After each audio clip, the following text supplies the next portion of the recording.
লোকসভা নিৰ্বাচনত আমি অৰুণোদয় আঁচনি সেচুৰেশন পৰ্যায়ত লৈ যোৱাৰ এটা প্ৰতিশ্ৰুতি অসমৰ ৰাইজক দিছিলোঁ যে আমি যিমান পাৰোঁ অৰুণোদয় আঁচনি আমি ৰাইজৰ মাজলৈ তাক সৰ্বাধিক পৰ্যায়ত লৈ যাম যাতে নোপোৱা মানুহৰ সংখ্যা কমি যায়।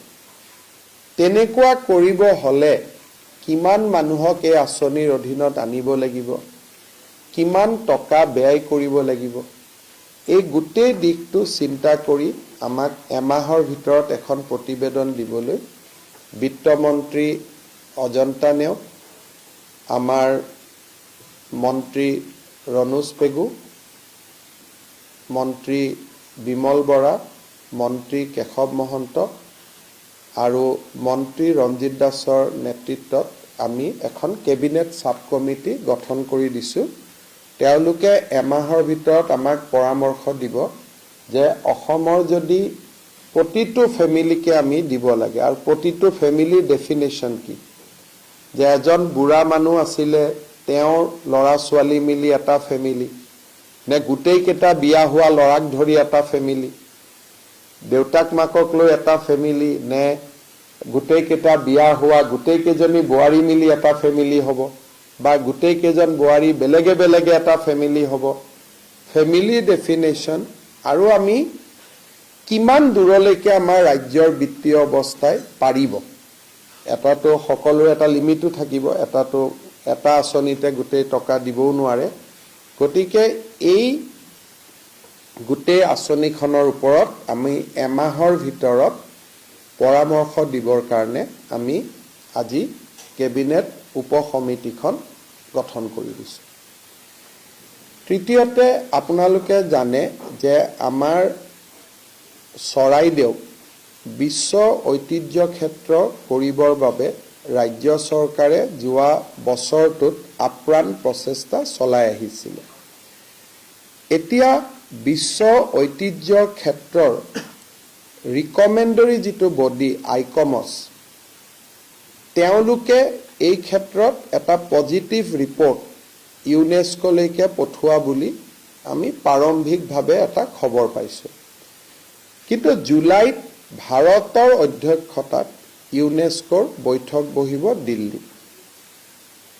এই সময়ছোৱাত ইউনেস্কোৰ প্ৰতিখন ৰাষ্ট্ৰই যাতে চৰাইদেউক বিশ্ব ঐতিহ্য ক্ষেত্ৰ হোৱাত সহায় কৰে, সেইকাৰণে ইউনেস্কোৰ প্ৰত্যেক সদস্য ৰাষ্ট্ৰৰ এম্বেচেডৰ যোন দিল্লীত আছে, সেই এম্বেচেডৰসকলক ৰাজ্য চৰকাৰৰ পৰা যোগাযোগ কৰাৰ বাবে সিদ্ধান্ত লোৱা হৈছে through ministry of external affairs. UNESCO এনেকুৱা এটা বডি, তাত সকলোৰে এটা এটা ভোট থাকে, এজন এজন দেশৰ এটা এটা ভোট থাকে।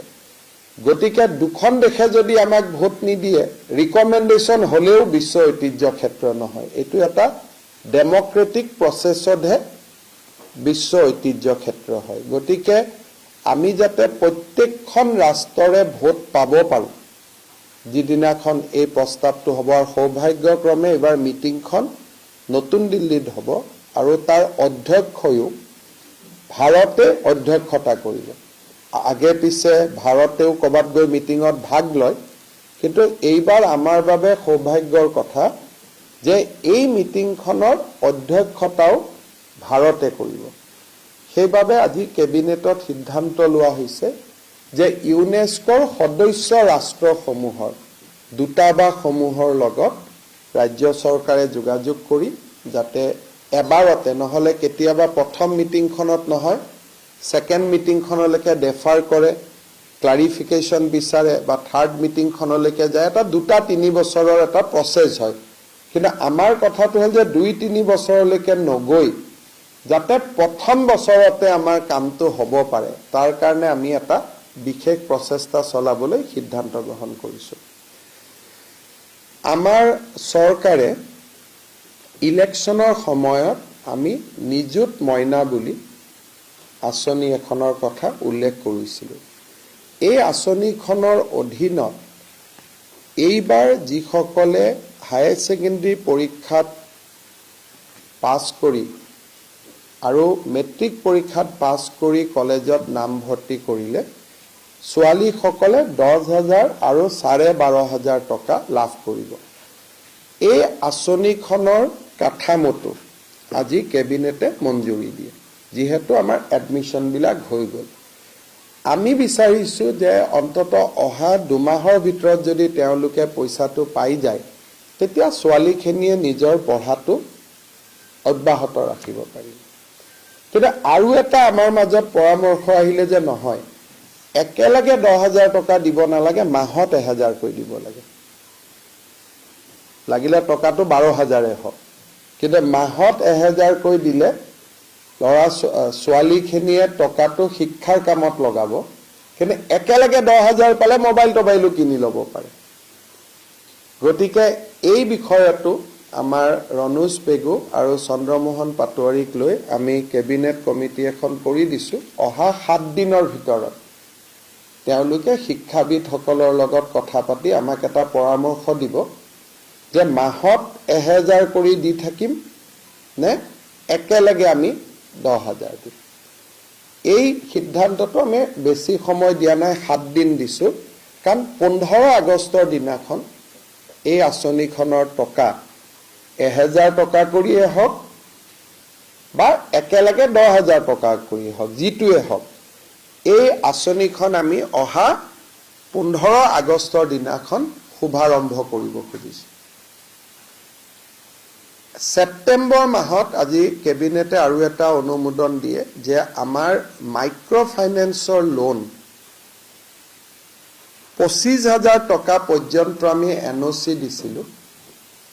এইবাৰ আমাৰ প্ৰস্তাৱ আছিল যে 50,000 টকা লোৱা লোনসকলৰ টকাটো আমি বেংকক ঘূৰাই দি আমি NOC দিব লাগে। এই আঁচনিখনো আমি আগষ্ট মাহতে ৰূপায়ণ কৰাৰ বাবে সিদ্ধান্ত লৈছোঁ, যাতে আমি যিখিনি প্ৰতিশ্ৰুতি দিছিলোঁ সেই কামখিনি যাতে হ'ব পাৰে। আজি আমাৰ কেবিনেটত আৰু এটা বিশেষ সিদ্ধান্ত হ'ল যে প্ৰচাৰ ভাৰতীৰ লগত অসম চৰকাৰে এখন মেমৰেণ্ডাম অফ আণ্ডাৰষ্টেণ্ডিং কৰিছে, যাৰ জৰিয়তে 10 কোটি টকা ৰাজ্য চৰকাৰে খৰচ কৰিব আৰু প্ৰচাৰ ভাৰতীয়ে 10 কোটি টকা খৰচ কৰিব, আৰু তেওঁলোকে অতিৰিক্ত যি টকাৰ প্ৰয়োজন হয় সেইটো প্ৰচাৰ ভাৰতীয়ে দিব।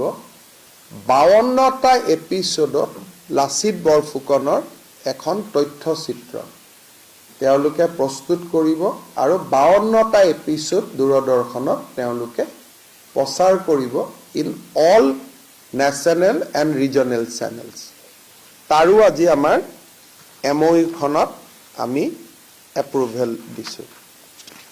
ইয়াৰ পিছত আমি আমাৰ যিসকল নিবনুৱা ল'ৰা ছোৱালীয়ে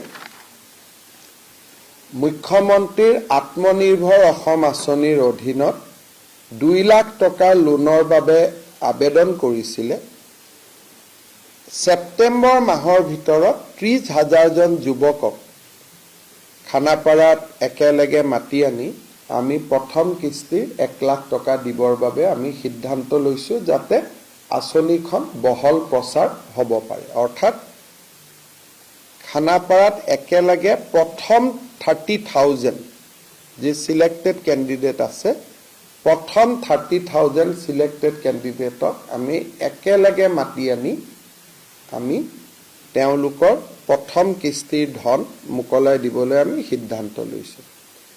ফাইনেলি 15 লাখ পৰিয়ালক 15 লাখ ব্যক্তিক আমি নতুনকৈ ৰেচন কাৰ্ডৰ সুবিধা দিবৰ বাবেও আজি কেবিনেটে সিদ্ধান্ত লৈছে। মূলতঃ কেবিনেট ডিচিশ্যন এইখিনিয়ে কেবিনেট ডিচিশ্যন আছিল, যিখিনি আমি মূলতঃ কেবিনেট ডিচিশ্যন লৈছিলোঁ।